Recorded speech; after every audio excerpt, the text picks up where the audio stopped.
So keeping in mind the topic and then going through that. So if we had this sentence here, the people of Italy were also the inheritors of the skills of the old Roman Empire. So the first thing you need to do is to look at the topic. Okay, what's the topic of it? Well, it's about how people lived in ancient Rome or old Rome. Break it into the parts using the verb. So the first one, your verb is were also the inheritors. Sorry, it's dropped out of the square. The people of Italy, of the skills of the old Roman Empire. I'm sorry, that's all mucked up.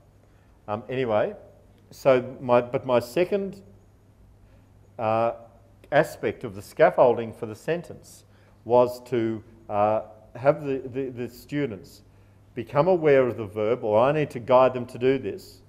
Pick out the verb first, then one segment, another segment, and another segment. And now we're going to have step 3 is going to be suggesting synonyms for each part. So what might be a synonym for the people of Italy? Italians, okay. No, let's start with the verb first. We're also the inheritors. What's another way of saying that? Also received. Thanks, little Kate in year 7. Someone else? Learned. Thank you. Acquired. All those sort of things. Okay. If we work on the verb first, okay, now, who acquired it? Who learnt it? What was yours, Kate? Who also received it? Well, the people of Italy. Now, another name for we've said Italians, okay? Another word for, or phrase for the skills? The knowledge. Skills, knowledge, abilities, okay? Of the old Roman Empire.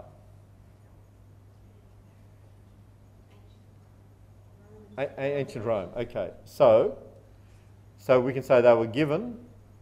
And now if I do it like this, the kids can see that, I mean mine's hopelessly unneat, but they can see that has become that.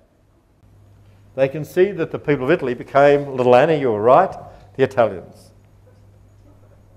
The abilities, good guys, and that were in early Rome. So if I were doing this with a group of kids, I could do this with 1 or 2 sentences, and I could just say, okay, now how we put those together? You guys suggested that. How we put them together? How we say that as a sentence? Little Felicia, go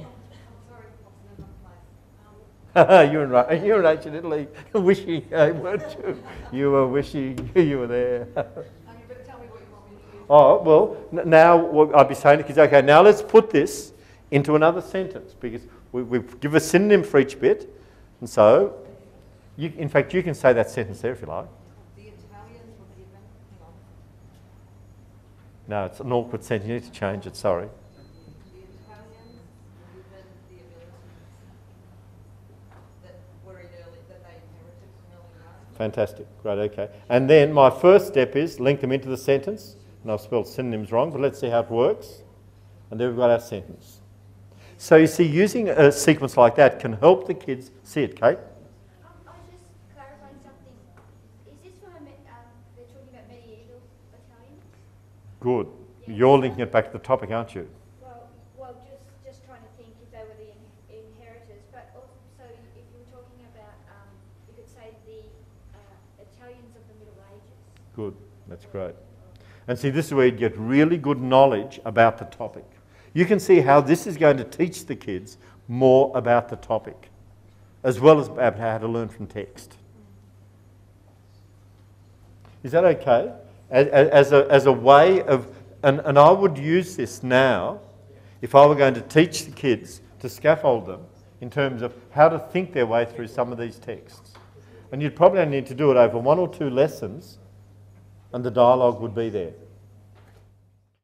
I've left on each desk a set of, or 2 pages from the Humanities Alive, and I'd like to just go through that and look at how we'd implement the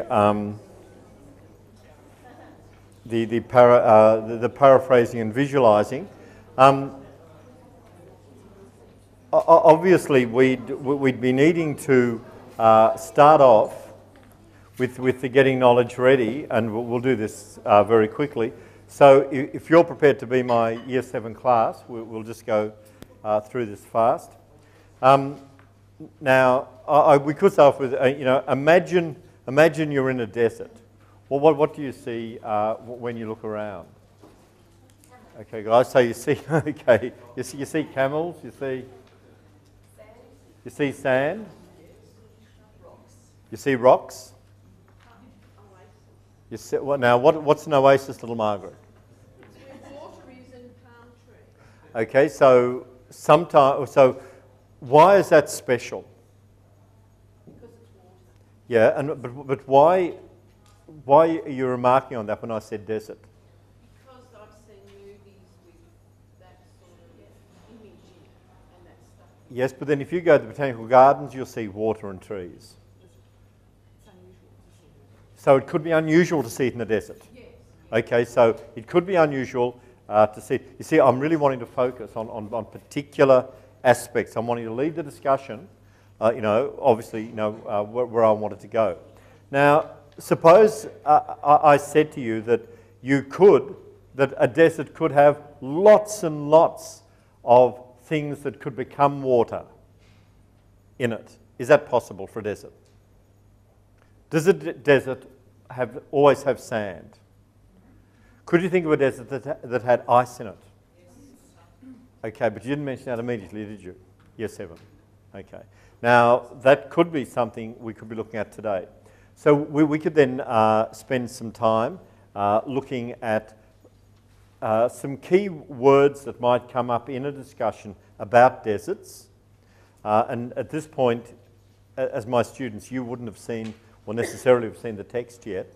But if we were going to read, a text about deserts being dry, what are some why questions the text might answer for us? It's about deserts being dry. What's a why question? Why doesn't it rain in the desert? Why doesn't it rain in the desert? A how question. How do animals survive in the desert? Okay, thank you, little Margaret. Good, thanks. No, you're doing, Margaret, you're doing really well. Okay, some what questions? What lives there? What lives there? Oh, good one, good one, good. I don't know your first name.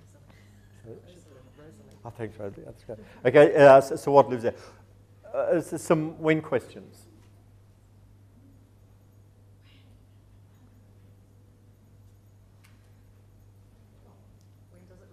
When does it rain? When does it get cold? When were deserts first formed? Well, when might deserts be replaced by more fertile land and so on? Okay. And what about a where question from Hume? Where are the deserts? Okay, they're all in special places. Now, what's the advantage of asking the kids those questions before we begin? It engages them, number one. Number two, it really gives me feedback in terms of assessment for learning, which is going to be pretty important. Go on, mate. Go on.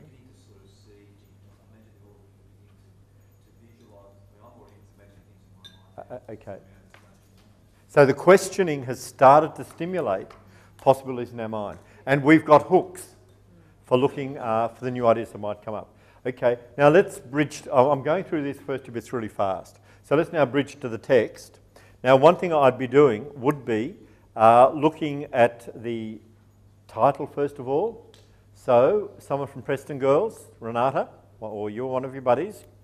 How would you say, or could you read out the title, please? Why are deserts dry? Okay, what's another way of saying that? Why are deserts dry? So in your mind, now visualise something that's dry. Okay, like a countryside that's dry. What's another way of saying that?